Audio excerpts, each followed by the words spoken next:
This is the Telesin Auto Face Tracking Gimbal Stabilizer.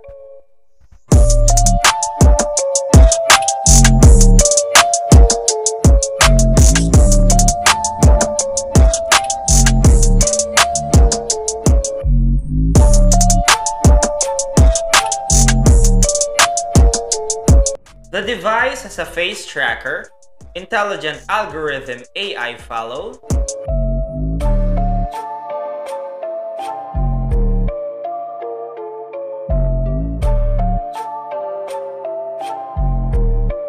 it has 360-degree surround shooting, hovering at any angle. The upper and lower universal 1/4 screw interface can be transferred to mobile phone clips, adapters, microphones, tripods, fill lights, etc.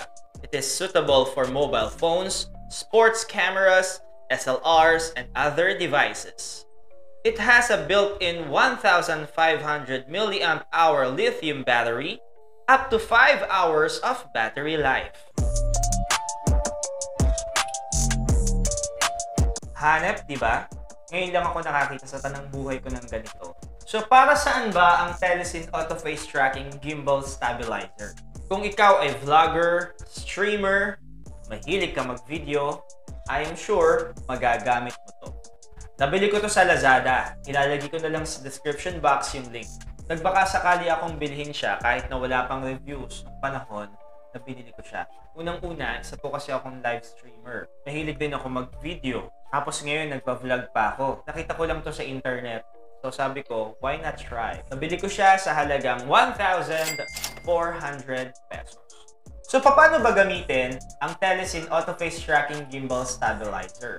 So una, ang gagawin mo, ikakabit mo ang Telesin Auto Face Tracking Gimbal Stabilizer sa isang tripod. Pwedeng malaki, pwedeng maliit, depende kung saan mo siya gagamitin. Ayan. Sa sitwasyon ko, dito ko muna siya ginamit para lang maipakita ko sa inyo. Subukan natin siyang gamitin sa cellphone ko. Gagamit tayo ngayon ng tinatawag na phone mount or phone clip or phone holder. So, una mong gagawin is i-attach mo yung phone holder, phone mount, phone clip, anumang tawag dyan, sa ating Telesin Auto Face Tracking Gimbal Stabilizer. Pwede na natin ngayong ikabit ang ating cellphone. Pwede nating ilagay ang ating cellphone ng landscape mode or portrait mode.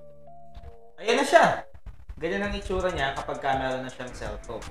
So, yung cellphone natin, pwedeng portrait like this. Pwede rin namang landscape like this. So, una, syempre, bubuksan natin siya.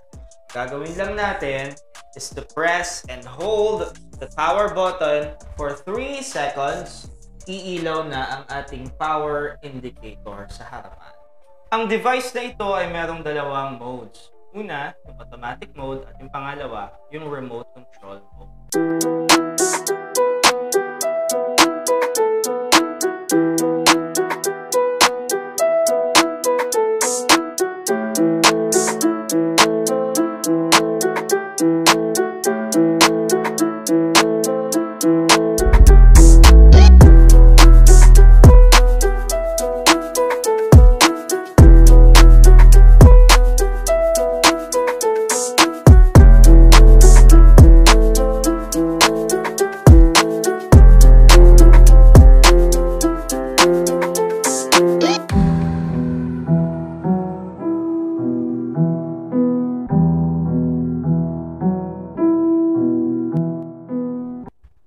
Dumako na ngayon tayo sa tinatawag natin na okay, be okay.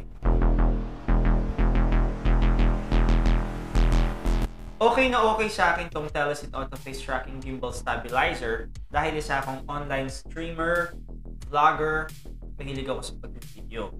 Kung halimbawa meron akong gustong kuhanan, isang scenery, madali ko nang makokontrol itong Telesin Auto Face Tracking Gimbal Stabilizer sa pamamagitan ng kanyang remote. So hindi ko na kailangan mag-pan to the left or to the right. Pwede akong sumama sa video habang naglalakad ako. Pwede akong umikot-ikot Ikot-ikot lang, ikot-ikot-ikot lang. Isa pang okay para sa akin, yung tinatawag nilang body follow. So, kung saan ka pupunta, susundan ka lang niya. Ikot-ikot lang, ikot-ikot, ikot. Pupuntahan ka dun sa part na yun. Kung may kukunin ka dito sa part na to, sumusunod rin sa iyo yung camera. Lalong-lalo na, huwag naman sana kung mag-isa ka. Lonely, I'm Mr. Lonely. Isa pa sa nagustuhan ko sa kanya, pwedeng ilagay mo yung phone mo ng pa-horizontal at saka pa-portrait. Kung vlogger ka, o kaya kung gagawa kayo ng video, ipoproduce mo sa YouTube or sa Facebook, mas maganda mode. Kung streamer ka naman, kagaya ng mga Bigo Live, Kumu, o Facebook Live, sanay tayong patayo, orientation natin or pa-portrait, pwede din sa kanya. Basta meron kang phone clip na pwede sa landscape mode at portrait mode. Isa pa sa mga okay para sa akin, hindi mo kailangan sobrang lapit dun sa device. Kahit na medyo malayo ka, nasubukan ko siya mga 5 meters, 10 meters, nasusundan pa rin niya ako. Amazing, di ba? Isa pang okay para sa akin, yung pagiging user-friendly niya. Kasi wala ka nang kailangan pang pindutin at touch na pa button. Magbubukas na siya, pang touch, magiging auto mode siya, sa pang touch, magiging manual mode siya, at sa pang touch, sasarado na siya. Isa pang okay para sa akin, yung pagiging adaptive niya. Hindi lang sa cellphone, pwede rin siya sa mga action cameras, mga maliliit na mga digicam. Isa pang okay para sa akin, meron siyang remote control. Itong cute na remote control na to. Alright, so testingin natin siya. Paikutin. Ayan, kapag gumagamit tayo ng remote control, kung saan mo siya gustong papuntahin, itaas at saka sa baba na buttons, yun naman yung 360 degrees. Iikot na siya ng kusa niya ng 360 degrees. Tapos hihinto siya dun sa starting point niya. Meron tayong to the right, meron din tayong to the left. Ano naman yung hindi okay?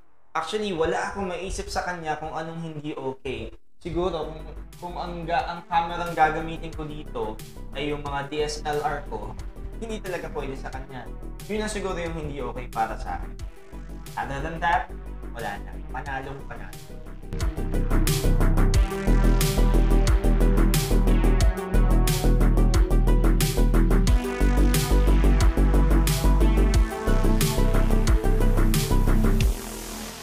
Alright, dumako na tayo sa tinatawag natin na pass or fail. Ano sa palagay nyo? Pass ba sa akin or fail? Siyempre, pass! Pasadong-pasado sa akin ang Telesin Auto Face Tracking Gimbal Stabilizer dahil sabi ko nga sa inyo, isa akong online streamer, vlogger, at siyempre bilang vocal coach din ako, turo ako online, magagamit ko rin siya sa mga estudyante. Sa mga students, pwede rin po ito online. Sa mga nagtuturo mga teachers, gamit ang inyong mga cellphones. Kung may kausap ka everyday gamit ang iyong cellphone, pwede po ito sa inyo. Kaya ano pang hinihintay ninyo, huwag nang magpatumpik-tumpik pa.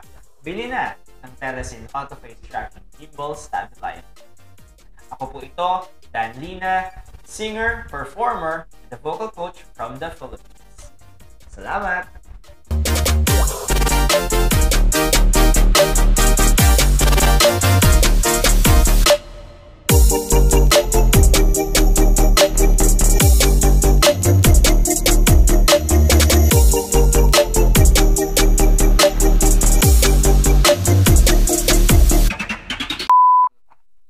Ay, paano ba to? Ang hirap ng walang kasama. Ang hirap ng walang assistant. Actually, itong video na to, para naman talaga to sa mga mag-isa. Tulad mo.